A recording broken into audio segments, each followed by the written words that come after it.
Bienvenue à toutes et à tous pour cette nouvelle discussion approfondie. Aujourd'hui, on se penche sur un mécanisme central et souvent controversé du franc CFA, le fameux principe des comptes d'opération. Oui, bonjour. C'est un sujet technique, mais absolument essentiel pour comprendre la dynamique de la zone franc. Et pour guider notre analyse, on s'appuie, je précise, uniquement sur des extraits d'une conférence. C'est celle du professeur Nicolas Agbohou qui s'intitule «Le franc CFA et le développement de l'Afrique». C'est ça, des extraits qui donnent un éclairage, disons, particulier. Voilà. Notre but, c'est de décortiquer ensemble comment ces comptes fonctionnent, d'après ces textes, d'où ils viendraient, selon le conférencier, et puis quel impact il leur attribue. Et ce qui frappe d'emblée, c'est une lecture très critique. Vraiment. Alors, déballons tout ça. Absolument. Et comprendre ces rouages financiers, c'est crucial pour saisir les enjeux économiques plus larges qui sont soulevés dans cette conférence. Le compte d'opération s'est présenté ici comme vraiment la clé de voûte de toute l'architecture décrite. Et attention, parce que dès le début, la source avance une thèse, disons, assez explosive sur l'origine du système. Elle ferait un lien avec des pratiques datant de l'occupation de la France par l'Allemagne nazie. C'est là que ça devient particulièrement interpellant, je trouve. Oui, c'est effectivement un point de départ assez radical. Commençons par là donc. Cette affirmation choc qu'on trouve dans la source, le mécanisme des comptes d'opération, il prendrait racine dans les méthodes économiques mises en place par l'Allemagne nazie en France pendant l'occupation. C'est ce qu'on lit noir sur blanc. Oui, le texte établit ce parallèle en citant des personnalités et des documents de l'époque. Il rapporte d'abord les propos de Pierre Catala, qui était ministre des Finances Hmm. sous Vichy. Ouais. D'après les écrits cités, Catala aurait décrit un accord de 1940 qui mettait en place un système de clearing. Le clearing. Comment ça marchait concrètement d'après cette description? Alors, en gros, si on suit le texte qui cite Catala, le Trésor français payait directement en francs les entreprises françaises qui exportaient vers l'Allemagne. D'accord. Mais en contrepartie, la France, elle, accumulait une créance sur l'Allemagne, libellée en marques. Le point crucial souligné par la source, c'est que cette créance en marques, eh bien, elle ne pouvait servir qu'à payer des choses venant d'Allemagne ou à régler des dettes envers l'Allemagne. Ah oui, une sorte de circuit fermé, quoi. L'argent ne pouvait aller que dans un sens qui arrangeait l'Allemagne, si je comprends bien. C'est l'idée qui ressort de cette description, oui. Un système où la France avance les fonds mais ne peut les récupérer qu'en achetant allemand, en quelque sorte. La source, toujours via Catala, donne même des chiffres pour montrer l'ampleur.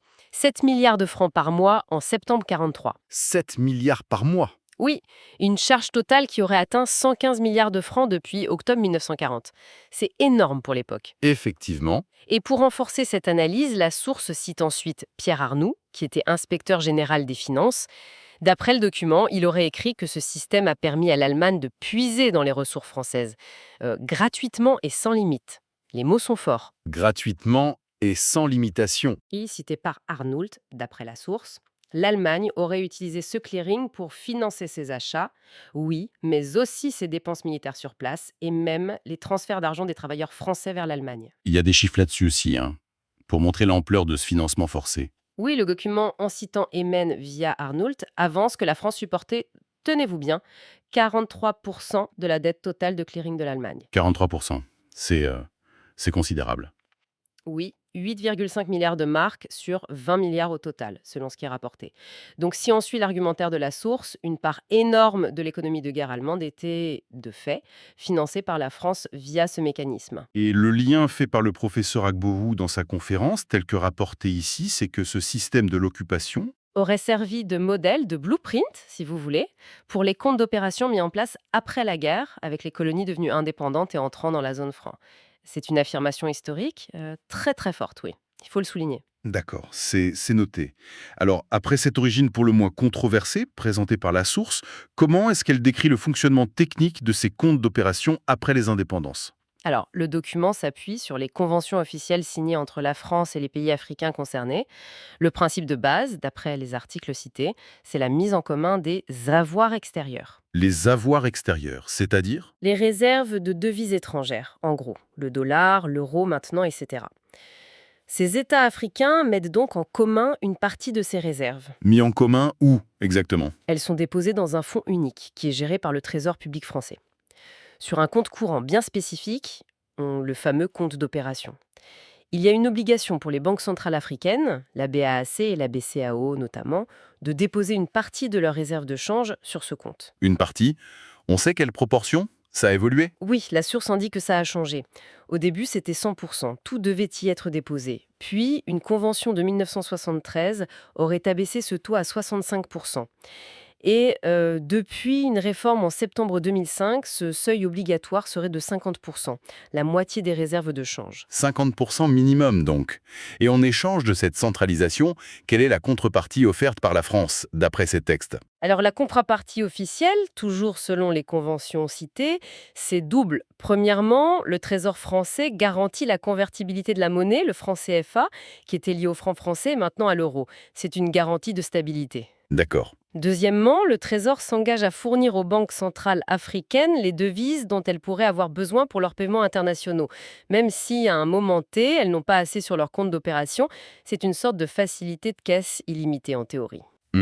Et qu'est-ce qui se passe avec le solde de ce compte?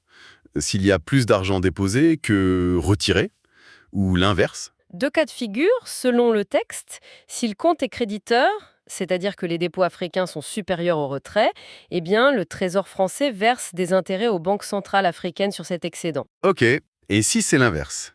Si le compte est débiteur? Si le compte est débiteur, c'est-à-dire que les banques centrales africaines ont puisé plus de devises que ce qu'elles avaient en dépôt, la source précise que ce découvert est possible, et je cite, sans qu'aucune limite ne soit assignée. Mais dans ce cas, ce sont les États africains qui payent des intérêts au Trésor français sur le montant de ce découvert. D'ailleurs, la source mentionne des propos qui auraient été tenus par Christine Lagarde. C'était en 2010, elle était ministre de l'économie en France. Elle confirmait bien ce taux de 50% et la garantie de convertibilité, c'est ça? Exactement. Le texte rapporte qu'elle confirmait ces points et il ajoute qu'elle aurait qualifié la rémunération payée par le Trésor sur les soldes positifs de très attractive. Très attractive. Oui, et elle aurait même argumenté, toujours selon l'extrait, que la preuve de cet attrait, c'était que la BAC, la Banque centrale d'Afrique centrale, choisissait à l'époque de placer bien plus que les 50% obligatoires. Apparemment, près de 90% de ses avoirs étaient volontairement déposés sur ce compte au Trésor français. Ah oui, donc bien au-delà de l'obligation légale. Mais c'est là que l'interprétation de la source, elle diverge, mais alors radicalement, non? Ah oui, complètement. Juste après avoir rapporté ses propos attribués à la ministre, le document assène, et je cite, en lettres capitales, c'est une justification spécieuse d'accaparement des devises africaines par la France depuis 1945 jusqu'à ce jour. Accaparement.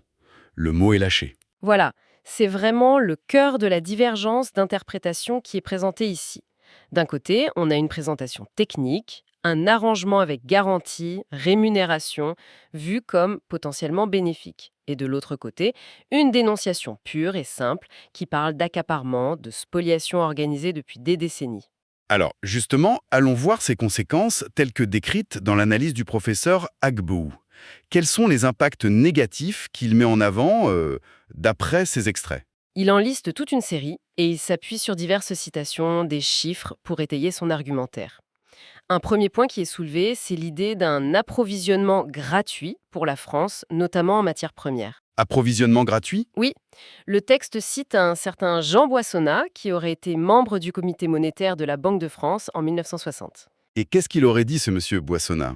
Selon la citation rapportée dans la source, il aurait écrit noir sur blanc que la zone franc permettait à la France d'importer des matières premières stratégiques, il cite le plomb, le zinc, le manganèse, depuis les pays membres sans avoir à dépenser de devises fortes comme le dollar, qui était rare à l'époque.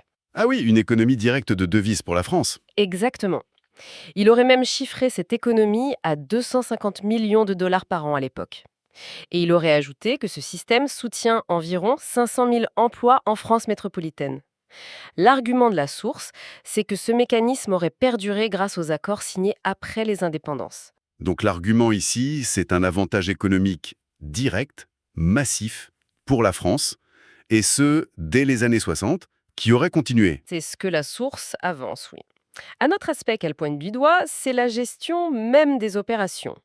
Elle cite un rapport de l'Assemblée nationale française de 1992 qui indiquerait que c'est la Banque de France qui gère au quotidien les opérations de change pour le compte des institutions africaines. Ce qui, j'imagine, dans l'esprit de l'auteur de la conférence, pose la question du contrôle réel, du pouvoir de décision. Précisément.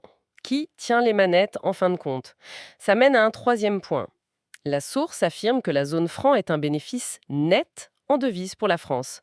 Pas juste une économie, mais un gain net. Un gain net. Comment? Pays africain et malgache aurait été 5 fois et demi supérieur à celui de la France métropolitaine. Elle cite aussi un autre document qui affirmerait qu'en 1969, le solde positif des comptes d'opération représentait presque 9% des réserves de change totales de la France. 9%, c'est non négligeable. Donc la conclusion tirée par la source, c'est que la zone franc fonctionne comme un pourvoyeur net de devises pour Paris. L'argent irait plus de l'Afrique vers la France que l'inverse en termes de devises fortes. Et cet argent, ces devises accumulées sur les comptes d'opération, comment seraient-elles utilisées par la France, toujours selon cette analyse? Eh bien, la source avance qu'elles servent notamment à financer le déficit budgétaire français. Elle cite un certain Xavier de la Fournière en 1971 qui aurait affirmé que le Trésor français utilisait les soldes créditeurs de ses comptes pour couvrir ses propres trous budgétaires et aider à rembourser la dette publique française. Mhm. Le rapport Jeannet de 1963 est aussi mentionné. Il disait déjà que quand les pays africains de la zone avaient des excédents commerciaux, ils fournissaient mécaniquement des devises à la France. Ce qui était bien utile si, au même moment, la balance commerciale française était, elle, déficitaire. On a vu tout à l'heure que la BAC, par exemple, plaçait volontairement bien plus que les 50% obligatoires sur ce compte pour la sécurité, la rémunération, disait Madame Lagarde. Mais l'interprétation du professeur Agbou, elle est tout autre, j'imagine. Oui, radicalement autre. La source qualifie cette situation de réductrice. Elle dit que ça transforme les Africains en simples rentiers financiers. En gros, ils placent leur argent et attendent les intérêts au lieu de l'investir activement. Des rentiers. C'est le terme utilisé.